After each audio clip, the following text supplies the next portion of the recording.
Very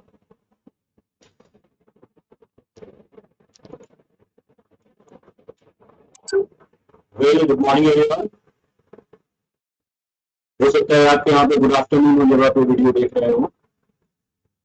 आज हम लोग बात करने वाले हैं डिमांड फोरकास्टिंग। पहले के वीडियोस में हम लोगों ने बात करी मॉनेटरी इकोनॉमिक्स क्या होती है, डिमांड के बारे में जाना, लॉ ऑफ डिमांड जाना, फिर इलास्टिसिटी ऑफ डिमांड जाना। आज हम लोग बात करेंगे डिमांड फोरकास्टिंग। डिमांड फोरकास्टिंग क्या है?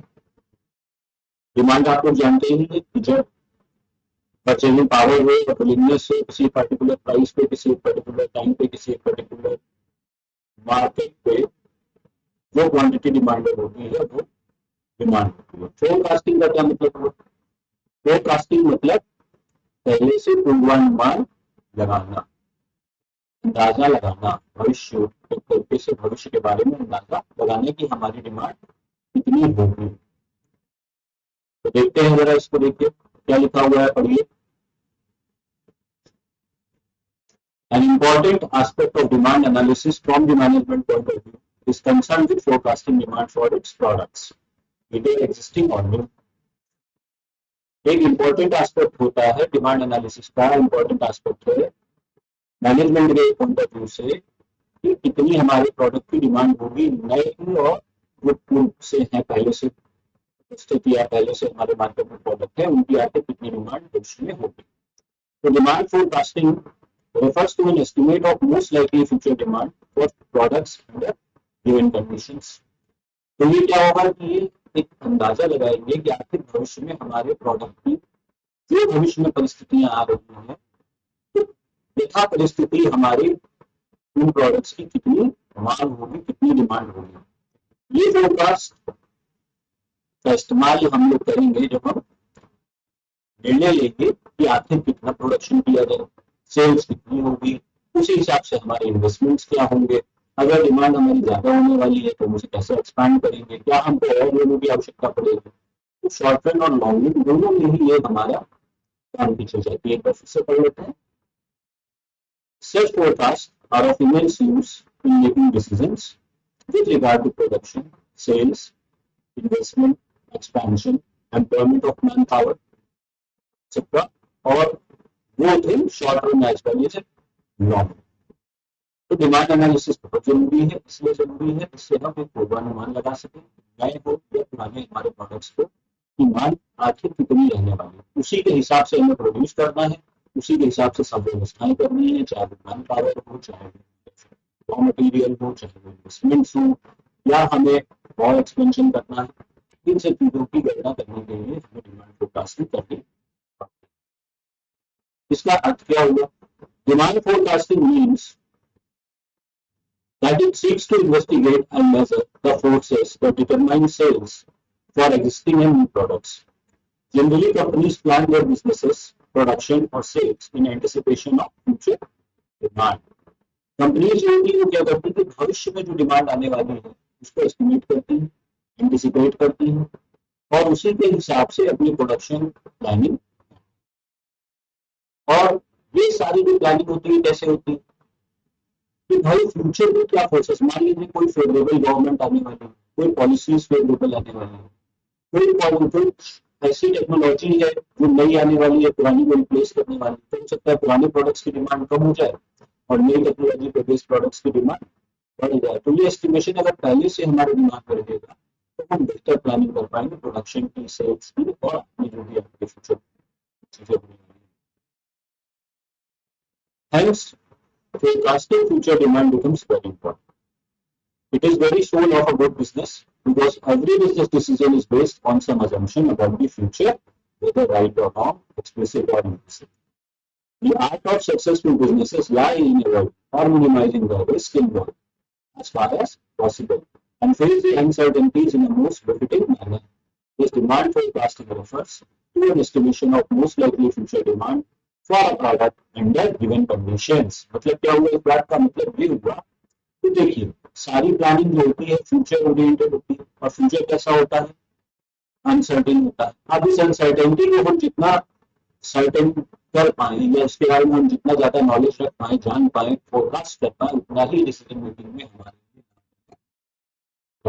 तो डिमांड फोरकास्टिंग जो है ये एक एस्टिमेशन होता है जो हेल्प करता है कि हम सही decision.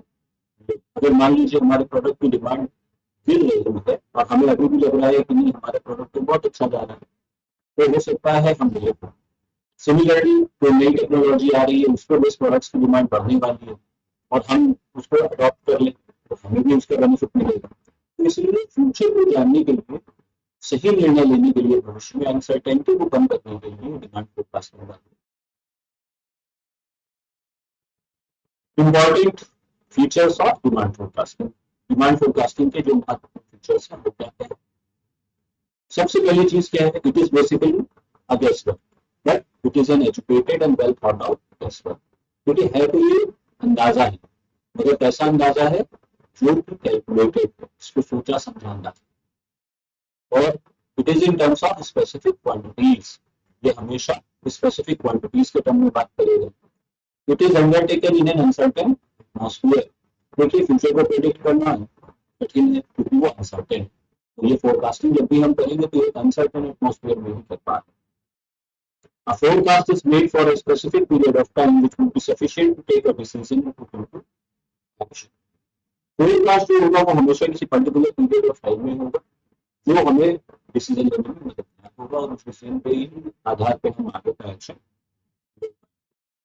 It is based on historical information in the past data. ये फोरकास्ट जो होगा ये हमेशा पास्ट डेटा या हिस्टोरिकल इंफॉर्मेशन जो पूर्व में चीजें हो चुकी हैं क्या। अच्छा, ऐसा नहीं है कि जब एग्जैक्ट चीज आपको बताते तो ये tells only upon the approximate demand for a product in the future, तो एक अंदाजा बताता है। It is based on certain assumption, हमेशा कुछ assumptions भी होते हैं जिनके आधार पे आप 100% ये सही नहीं होता क्योंकि ये फ्यूचर ओरिएंटेड। ठीक है, आगे बढ़ते हैं। Demand forecasting is needed to know whether the demand is subject to cyclical fluctuations or not, so that the production and inventory policies etc. can be suitably। देखिए इन्वेंट्री क्या होता है? इन्वेंट्री मतलब होता है स्टॉक, यानी हम कितना सामान बनाते हैं। अब अगर मान लीजिए कोई ऐसा प्रोडक्ट है जो फैशनेबल है, नेचर में फैशन बदल जाएगा, डिमांड कम हो जाएगी और आपने बहुत सारा उसको स्टोर करके रख लिया तो आपका नुकसान हो जाएगा। एक प्रोडक्ट है जो सीजनल है, साइक्लिक फ्लक्चुएशन हो रही है, मतलब एक बार बढ़ता है घटता है, तो आपको पता है कि भाई हमने छाते खरीदे थे इस बरसात में बिक गए, अब बरसात बंद हो गई नहीं बिक रहे, परंतु अगली बरसात में फिर बिक जाएंगे, तो उसके हिसाब से आप अंदाजा लगा लेते हैं। स्कूल बैग्स है, स्टेशनरी है, सीजनल प्रोडक्ट्स है, इनमें ये चीजें लगती है। Demand forecasting is simply associated with forecasting sales and manipulating demand. A firm can make use of the sales forecast made by the industry as a powerful tool for formulating sales policy and sales strategy। अब sales strategy हमारी demand पे ही depend करेगी। अगर आपको पता है कि आपके प्रोडक्ट की डिमांड है तो आपको डिमांड को मैनेज करना पड़ेगा अपनी प्रोडक्शन कैपेसिटी के हिसाब से। प्रोडक्शन करने, जिस चीज की डिमांड ज्यादा है उसका ज्यादा प्रोडक्शन करेंगे, जिसका कम है उसका कम करेंगे, और उसी के हिसाब से सेल्स की पॉलिसी किसमें क्या स्कीम लेनी है, ये सारी चीजें आप डिसाइड करें। तो it becomes an action guide to select the course of action which will maximize the firm's earning। तो भविष्य में फर्म की अर्निंग को मैक्सिमाइज करने के लिए ये एक एक्शन गाइड के तौर पर काम करेगा। जब एक्सटर्नल इकोनॉमिक फैक्टर्स जैसे size of market, competitors attitude, movement in price, consumer taste, possibility of new substitutes, ये सारी चीजें जो है सेल्स पे प्रभाव डाल रही होती है। और इंटरनल फैक्टर्स जैसे money spent on advertising, pricing, product improvement, sales effort, इससे हम अपनी डिमांड को कम या ज्यादा कर लेते हैं। मैनिपुलेट कर देगा मतलब यहाँ पे क्या है? उसे कंट्रोल करना, उसे कम या ज्यादा करना।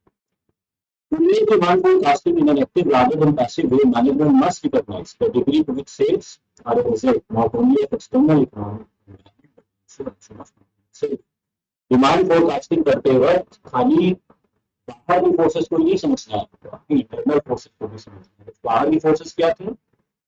साइज ऑफ मार्केट, मार्केट हमारे कितना, मतलब मार्केट शेयर कितना है, ओवरऑल मार्केट कितना है, कॉम्पिटिटर क्या कर रहे हैं, प्राइसेस कम या ज्यादा हो रहे हैं, इंडस्ट्री में क्या चल रहा है, कंज्यूमर की पसंद नापसंद क्या हो रही है, नए थ्रेट्स या सब्सिड्यूट प्रोडक्ट्स कौन आ रहे हैं। ठीक है। और इंटरनल क्या है? हमारी प्राइसिंग, एडवर्टाइजिंग पे खर्चा, प्रोडक्ट इम्प्रूवमेंट, हमारे सेल्स एफर्ट्स, ये सब दोनों का एक सामंजस्य स्थापित करने में भी ये सहायता हमें। मैनेजरियल यूजेस क्या है इनके, देखिए शॉर्ट रन और लॉन्ग रन। शॉर्ट रन वो जिसमें हम बहुत सी चीजों को नहीं बदल सकते और लॉन्ग रन में हम सब कुछ बदल सकते, ठीक है। शॉर्ट रन में हमारी कैपेसिटी लिमिटेड, तो शॉर्ट रन में डिमांड फोरकास्ट शॉर्ट पीरियड के लिए करा जाता है। तो उसमें हम ये ध्यान रखते हैं कि हमारी प्रोडक्शन कैपेसिटी सीमित है और समय भी इसमें हम मान लीजिए मोटा मोटा 1 साल मान लीजिए, उसी के अकॉर्डिंग प्रोडक्शन प्लानिंग करनी है कितना हमारा लेवल ऑफ आउटपुट अलग अलग पीरियड्स में होगा, जिससे ना तो अंडर प्रोडक्शन हो ना तो अंडर प्रोडक्शन मतलब रिक्वायरमेंट से कम प्रोड्यूस कर दिया, ओवर प्रोडक्शन मतलब जरूरत से ज्यादा प्रोड्यूस कर दिया, ठीक है। आपके घर में 5 मेहमान आए मगर चाहे आपने सिर्फ 3 बनाए, या आपके घर में 3 मेहमान आए और चाहे आपने 6 कप बनाए, अंडर प्रोडक्शन ओवर प्रोडक्शन इसी तरीके से कंपनीज में भी होता है। तो डिमांड अगर सही से पता होगी तो ना तो अंडर प्रोडक्शन में बना होगा।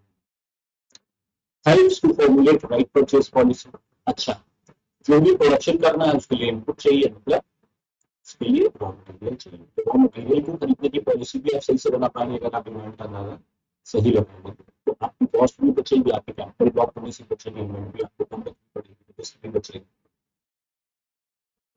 It helps in better material management of buying inputs and control its inventory level, which cuts down the cost of operation. तो cost of operation कम करने के लिए, मटेरियल मैनेजमेंट ढंग से करने के लिए आपको इन्वेंटरी वगैरह प्रॉपर तरीके से मेंटेन करने में भी ये सहायता करता है। एक रियलिस्टिक प्राइसिंग पॉलिसी भी बनाता है, अगर आपकी सीजनल वेरिएशन है या डिमांड में वेरिएशन आते हैं तो आप एक सही प्राइसिंग पॉलिसी जिसपे आपको डिमांड को कम से कम असर पड़े वो बना सकते हैं। सेल्स फोरकास्ट, भविष्य में कितनी सेल्स हो सकती है, तो कंपनी एक रियलिस्टिक सेल्स टारगेट रख सकती है इंडिविजुअल सेल्समैन के लिए और कंपनी के लिए। शॉर्ट टर्म फाइनेंशियल रिक्वायरमेंट में कितनी हमें समय समय पे जरूरत पड़ेगी, तो उसका सही प्लान बनाने में, सही प्रोडक्शन में, सेल्स टारगेट डिसाइड करने में, जो भी हमें रिक्वायर फाइनेंस है उनको पहले से अरेंज करने में, उनके लिए रीजनेबल रेट्स ऑफ इंटरेस्ट ढूंढने में, सब चीजों के लिए ये हमें हेल्पफुल है। अगर हमें पहले से पता होगा कि इतने हमारी डिमांड होने वाली है या मान लीजिए आपके यहाँ इतने मेहमान आने वाले, तो आप उसी हिसाब से व्यवस्था कर लेंगे, तो पहले से जानकारी होना हमेशा रहता है और यही कंपनीज में भी इंडस्ट्री में लगे। अच्छा, दूसरी चीज डिपेंडेंस ऑन चांस, तो इससे क्या होगा, आप कंपटीशन को अच्छे से फेस कर पाएंगे अगर आप जितना ज्यादा प्लान करेंगे, कैलकुलेटर होंगे उतना आपको benefit. It helps to evolve the suitable labour also, तो आपके शॉर्ट टर्म में कितना प्रोडक्शन करना है उसके हिसाब से आपको कितने लोगों की आवश्यकता है वो भी आप यहाँ पे सही से निर्धारित कर पाएंगे। तो देखिए न सिर्फ प्रोडक्शन में यानी इन्वेंट्री कंट्रोल में, बल्कि प्राइसिंग में भी, सेल्स के टारगेट और पॉलिसी में भी, फाइनेंशियल रिक्वायरमेंट्स में भी, अनसर्टेनिटी को रिड्यूस करने में भी, और कॉम्पिटिशन को हैंडल करने में भी, और मैन फोर्स या लेबर कितनी चाहिए उसमें भी आपको हेल्प। लॉन्ग रन में क्या होगा, तो शॉर्ट रन में पहले हमको बात कर देगा। लॉन्ग रन में जो है ये फोरकास्टिंग हमारी 5 से 10 साल की, तो हम क्या करेंगे, बिजनेस प्लानिंग में हमें मदद करेगी कि हम भविष्य में क्या किन चीजों का बिजनेस करेंगे, उसको हम कितना एक्सपैंड करने वाले हैं, क्या हम नई प्रोडक्शन यूनिट्स करेंगे, कैपिटल बस्टिंग में ये हेल्प करेगा। Long run forecasting, financial planning, तो लॉन्ग रन में हमारी क्या रिक्वायरमेंट्स होंगी, कहाँ हम इन्वेस्ट करेंगे, किस तरह से करेंगे, man power planning long run में क्या होगी, इन सब चीजों में कि हमारी फोर्स क्या होगी, हम क्या ट्रेनिंग देंगे, हम उनसे क्या एक्सपेक्ट कर रहे हैं, तो ओवरऑल एफिशिएंसी बढ़ाने में ये हमारे लिए बिजनेस कंट्रोल, तो effective control over total cost and revenue helps to determine the value and business, thus in turn it helps to estimate the total profit out of it. It is possible to regulate business effectively to meet the challenges of the market. तो ये कहने का मतलब है कि अगर आप demand forecasting अच्छे से कर रहे हैं तो मार्केट की फोर्सेस के बारे में आपको बहुत अच्छे से अंदाजा है, आप उसी के हिसाब से रिस्पॉन्स करके अपने बिजनेस को कंट्रोल कर सकते हैं। Determination of the growth rate of the firm, तो आप अपनी फर्म कैसे ग्रो करने वाली है उसकी स्पीड को भी अच्छे से अंदाजा लगा सकते हैं। वर्किंग फर्म भी जो होगी उसमें स्टेबिलिटी ला सकते हैं, fluctuation in production up and down through our business में डिमांड फोरकास्टिंग उस अनसर्टेनिटी को कम करके स्टेबिलिटी की तरफ आपको लेकर के जाती है। ठीक है।